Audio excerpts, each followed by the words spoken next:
नमस्कार।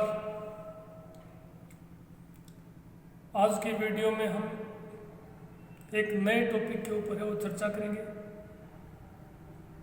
जिसमें चर्चा का विषय होगा मगध का एक साम्राज्य के रूप में उत्कर्ष। ये 6वीं शताब्दी ईसा पूर्व में, जिसे भारतीय इतिहास में महाजनपद काल के नाम से जाना जाता है, मगध भी उस समय का एक प्रमुख महाजनपद था। और किस प्रकार से मगध का है वो एक साम्राज्य के रूप में उत्कर्ष हुआ, और मगध के साम्राज्य के रूप में उत्कर्ष के लिए कौन कौन से कारण उत्तरदायी थे, इसके ऊपर है वो हम आज के वीडियो में चर्चा करेंगे। देखिए, प्राचीन भारतीय इतिहास में जो मगध साम्राज्य है उसका अत्यंत ही महत्वपूर्ण स्थान है। 6वीं शताब्दी ईसा पूर्व, जिसे बौद्ध काल भी कहा जाता है, और जो भारतीय इतिहास में राजनीतिक दृष्टिकोण से महाजनपद काल के नाम से भी जाना जाता है, उस समय भारत में किसी एक क्षेत्र राज्य का पूर्णतः अभाव था, और भारत अनेक छोटे छोटे जनपदों और महाजनपदों में बटा हुआ था। महाजनपद काल या बौद्ध काल में मुख्य रूप से 16 महाजनपदों का उल्लेख मिलता है, जिनमें मगध भी उत्तर भारत का एक प्रमुख महाजनपद था।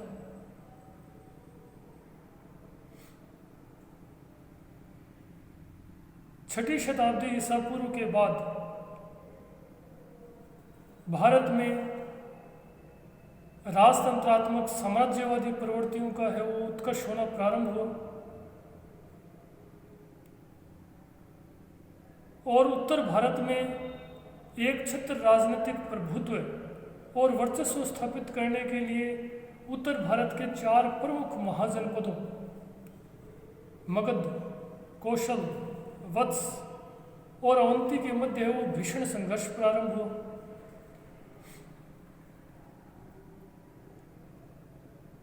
राजनीतिक वर्चस्व के इस संघर्ष में मगध जो जनपद था, महाजनपद, उसने अन्य शक्तियों को पराजित करके उत्तर भारत में अपने न केवल राजनीतिक वर्चस्व को स्थापित किया, बल्कि अपने साम्राज्य का विस्तार भी किया।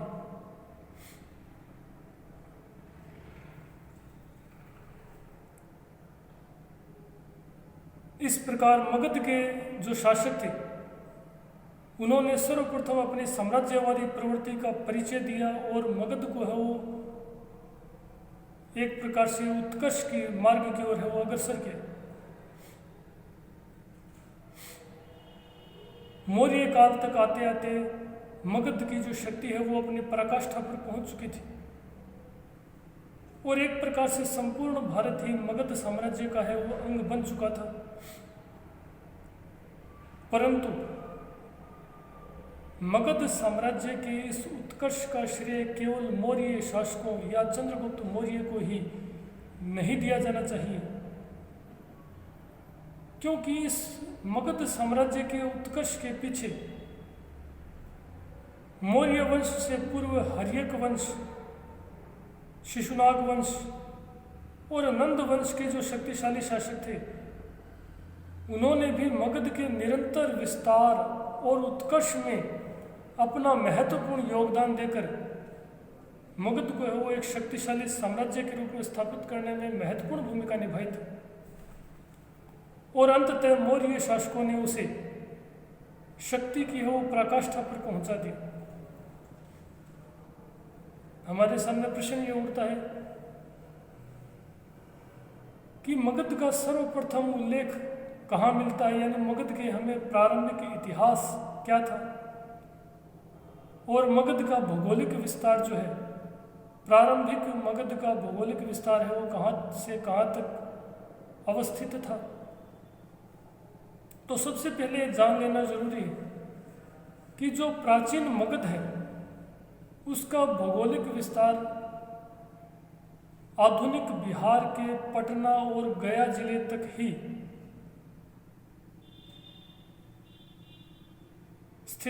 सीमित था।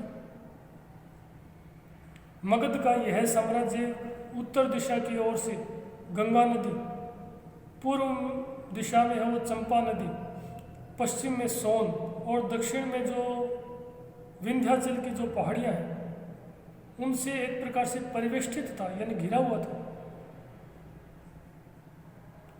एक प्रकार से मगध साम्राज्य को प्रकृति की अचूक सुरक्षा मिली हुई थी। मगध साम्राज्य की जो प्रारंभिक राजधानी है वो गिरिव्रज, जिसे राजगृह, जिसका दूसरा नाम राजगृह में मिलता है, गिरिव्रज या राजगृह, वो मगध साम्राज्य की प्रारंभिक राजधानी थी। मगध का जो सर्वप्रथम उल्लेख है वो हमें वेदों में मिलता है। मगध राज्य का या मगध जनपद का सर्वप्रथम उल्लेख हमें ऋग्वेद अथर्ववेद में मिलता है। तत्पश्चात महाभारत काल में भी मगध का एक शक्तिशाली राज्य के रूप में है वो उल्लेख मिलता है। महाभारत काल में मगध पर वहद्रथ वंश का शासन था। इस वहद्रथ वंश का संस्थापक स्वयं वहद्रथ ही था।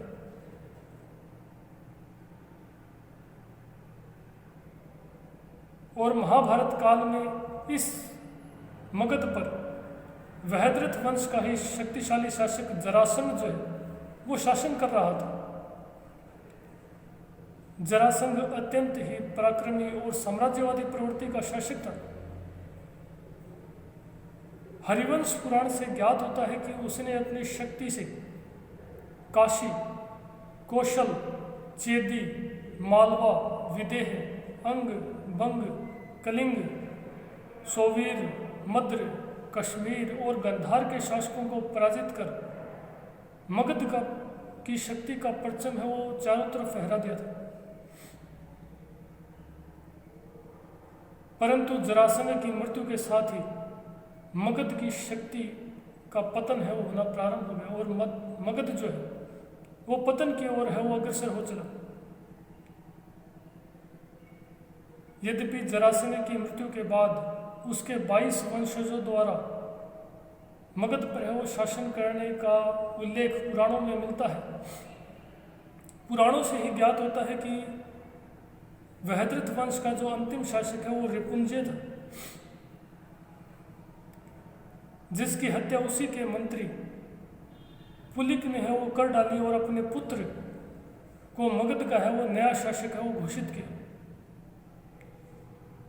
किंतु अव्यवस्था फैल जाने पर कुछ ही समय पश्चात महीय नामक एक अन्य सामंत ने पुलिक और उसके पुत्र की है वो हत्या कर अपने पुत्र बिंबिसार को मगध के सिंहासन पर है वो आसीन किया। इसी बिंबिसार ने कालांतर में हर्यक वंश की स्थापना की और मगध को अपनी दिग्विजयों से है वो उत्कर्ष के मार्ग की ओर है वो अग्रसर किया। आधुनिक इतिहासकार डॉक्टर हेमचंद्र राय चौधरी ने भी इस पर लिखा है कि मगध साम्राज्य का जो प्रारंभिक इतिहास है वो हर्यक वंश के संस्थापक बिंबिसार से प्रारंभ होता है, जिसने मगध को अपनी दिग्विजयों से उत्कर्ष के जिस मार्ग की ओर अग्रसर किया वह तभी समाप्त हुआ जब कलिंग के युद्ध पश्चात मौर्य सम्राट अशोक ने अपनी तलवार को है वो मयान में शांति दी। यानी बिंबिसार के समय मगध का जो उत्कर्ष प्रारंभ हुआ वो मौर्य सम्राट अशोक तक निरंतर चलता रहा। यानी बिंबिसार से लेकर 544 ईसा पूर्व से लेकर और 361 ईसा पूर्व तक जब मौर्य सम्राट अशोक ने कलिंग को पराजित किया तब तक निरंतर मगध है वो मगध की शक्ति का उत्कर्ष होता रहा। प्रश्न ये उठता है कि भाई जब उत्तर भारत में 16 प्रमुख एक दक्षिण भारत में भी था, जब 16 प्रमुख महाजनपद थे, उन महाजनपदों में मगध की ही शक्ति का उत्कर्ष क्यों हुआ? या मगध जो राज्य था, जनपद था, महाजनपद था, उसका एक साम्राज्य के रूप में उत्कर्ष होने के प्रमुख कारण क्या थे? महात्मा बुद्ध के समय उत्तर भारत के जो 4 प्रमुख राजतंत्रात्मक शक्तिशाली जो महाजनपद थे, उनमें मगध, कौशल, वत्स और अवंती चारों प्रमुख थे। चारों में ही शक्तिशाली राजतंत्रात्मक शासन व्यवस्था विद्यमान थी। इसके बावजूद केवल मगध ही अपनी शक्ति का है वो उत्कर्ष करने में सफल रहा। इसके कारण क्या थे? तो आधुनिक इतिहासकारों ने इसके है वो अनेक कारण बने हैं। एक कारण बताया है कि मगध में जो शासक थे वो अत्यंत ही योग्य और प्रतापी थे। उन्होंने निरंतर अपनी साम्राज्यवादी प्रवृत्ति से मगध को उत्कर्ष के राह की ओर वो निरंतर अग्रसर किया। निरंतर योग्य और प्रतापी शासकों ने ही मगध के उत्कर्ष में वो सबसे महत्वपूर्ण भूमिका निभाई। इन साम्राज्यवादी महत्वाकांक्षी योग्य और प्रतापी शासकों के कारण ही मगध है वो उत्तर भारत की अन्य शक्तियों कौशल, वत्स और अवंती को वो पराजित कर मगध को एक शक्तिशाली साम्राज्य के रूप में स्थापित करने में सफल रहा। दूसरा कारण माना जाता है वो है तत्कालीन अनुकूल परिस्थितियां। देखिए, मगध का एक साम्राज्य के रूप में उत्कर्ष होने के पीछे जो दूसरा प्रमुख कारण माना जाता है वो माना जाता है कि जो तत्कालीन परिस्थितियां थी वो मगध साम्राज्य के अनुकूल थी। मगध एक प्रकार से आर्थिक रूप से समृद्ध था, कारण चारों तरफ वो नदियों से घिरा हुआ एक उपजाऊ क्षेत्र था। बिंबिसार के समय उत्तर मगध के है उत्तरी क्षेत्रों में बड़ी मात्रा में लोहे की खदानें है वो लोहे की खानों की खोज की गई और इस लोहे ने ही मगध साम्राज्य के उत्कर्ष में एक प्रमुख भूमिका है वो निभाई। इसी प्रकार जो तत्कालीन तीसरा जो कारण माना जाता है वो माना जाता है तत्कालीन भौगोलिक परिस्थिति। देखिए, मगध जो है मगध की जो साम्राज्य था उसकी उत्तर दिशा में है वो गंगा नदी, पूर्व में चंपा, पश्चिम में सोन और दक्षिण में विंध्याचल की जो पर्वत श्रृंखला है वो स्थित थी। यानी एक प्रकार से मगध को चारों तरफ से प्राकृतिक या नैसर्गिक सुरक्षा मिली हुई थी, जिसके कारण मगध पर आक्रमण करना एक प्रकार से अत्यंत ही दुष्कर कार्य था। इस प्राकृतिक सुरक्षा ने एक प्रकार से मगध की शक्ति में वृद्धि करने में महत्वपूर्ण भूमिका निभाई और मगध को निरंतर है वो अपनी शक्ति में वृद्धि करने और पड़ोसियों पर है वो आक्रमण करने में एक प्रकार से इन प्राकृतिक बाधाओं ने एक प्रकार से सहायता ही प्रदान की। इसी प्रकार चौथा कारण माना जाता है वो माना जाता है लोहे की खानों की खोज। देखिए, बिंबिसार के समय उत्तरी मगध में बड़ी संख्या में वो लोहे की खदानें खोजी गई और लोहे की खदानें खोजे जाने के कारण बड़ी संख्या में है वो मगध में उद्योगों की स्थापना हुई। बड़ी मात्रा में है वो लोहे के अस्त्र शस्त्र बनाए जाने लगे और लोहे के कारण ही शीघ्र ही मगध जो है वो एक विकसित औद्योगिक राज्य के रूप में वो स्थापित हो गया। इसी प्रकार तीन तरफ नदियों से घिरा होने के कारण इस क्षेत्र की जो भूमि थी वो अत्यंत ही उपजाऊ थी और प्राचीन काल में राज्य की आय का जो प्रमुख स्रोत था वो भू राजस्व ही था। सिंचित कृषि होने के कारण मगध का जो भू राजस्व था वो बड़ी जो है वो अच्छी मगध को जो भू राजस्व है वो भी निरंतर प्राप्त होता था। इन सब परिस्थितियों के अलावा मगध का एक साम्राज्य के रूप में उत्कर्ष का जो एक अन्य कारण था वो था हाथियों की उपलब्धता।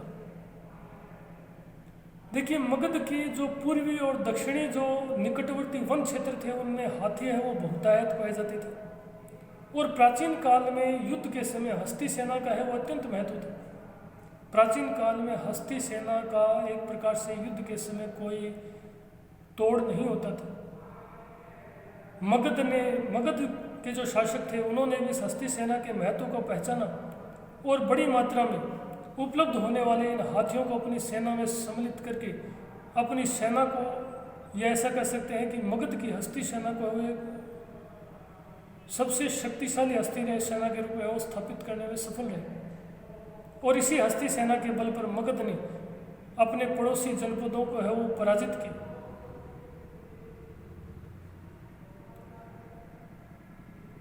इसके अलावा लोहे के आविष्कार के कारण मगध में नए नए अस्त्र शस्त्रों का भी विकास हुआ। अजातशत्रु के समय अजातशत्रु ने वैशाली को वो 2 नए शस्त्रों महाशिलाकंटक और रथमुसल नामक 2 नए शस्त्रों की सहायता से वैशाली की सेना को पराजित करने में सफलता प्राप्त की थी। इसके अलावा मगध के एक साम्राज्य के रूप में उत्कर्ष का एक और कारण माना जाता है वो है मगध की जनता। देखिए, 6ठी शताब्दी ईसा पूर्व में उत्तर भारत जो पूर्वी भारत जो कि एक प्रकार से अनार्य संस्कृति का गढ़ माना जाता था और इस समय तक जो पश्चिम की ओर से आर्य संस्कृति का निरंतर आगमन हो रहा था जो कि एक प्रकार से धर्म भीरू हो चुकी थी। किंतु मगध के जो निवासी थे वो स्वतंत्र चिंतन और अन्वेषण के प्रेमी थे। वो प्रारंभ से ही अत्यधिक उद्यमी और उत्साही थे। वे स्वतंत्रता प्रिय थे। वे राष्ट्र के प्रति प्रेम व्यक्त करने वाले व्यक्ति थे। मगध के निवासियों के इन व्यक्तिगत गुणों ने भी एक प्रकार से मगध के उत्कर्ष में है वो महत्वपूर्ण भूमिका निभाई।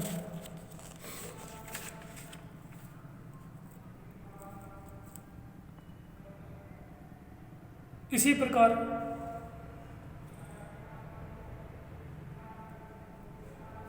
हम देखते हैं कि मगध जो साम्राज्य का जो उत्कर्ष हुआ, मगध का एक साम्राज्य के रूप में जो उत्कर्ष हुआ उसके पीछे अनेक कारण उत्तरदायी थे जिनमें मगध के है वो एक प्रकार से योग्य और प्रतापी शासकों का भी महत्वपूर्ण स्थान था। तत्कालीन मगध के शासक बिंबिसार, अजातशत्रु जो दोनों हर्यक वंश के शासक थे, तत्पश्चात उदयन, उसके बाद शिशुनाग वंश का शासक शिशुनाग, उसके बाद नंद वंश का संस्थापक महापद्मनंद और तत्पश्चात मौर्य वंश का संस्थापक चंद्रगुप्त मौर्य, सभी एक सुसंगठित बृहत्तर भारत की महत्वाकांक्षा को क्रियान्वित करने के लिए निरंतर प्रयास करते रहे।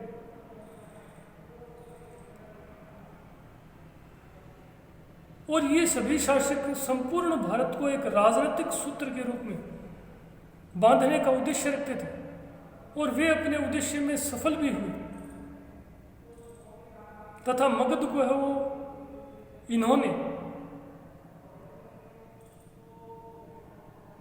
अपनी योग्यता, अपनी शक्ति के बल पर उत्तर भारत की है वो न केवल एक प्रमुख शक्ति बना दिया बल्कि भारत को भी एक राजनीतिक सूत्र में बांधने में है वो सफल रहे। इस प्रकार जो मगध जो महाजनपद था वो चंद्रगुप्त मौर्य वंश की स्थापना तक आते आते एक साम्राज्य के रूप में है वो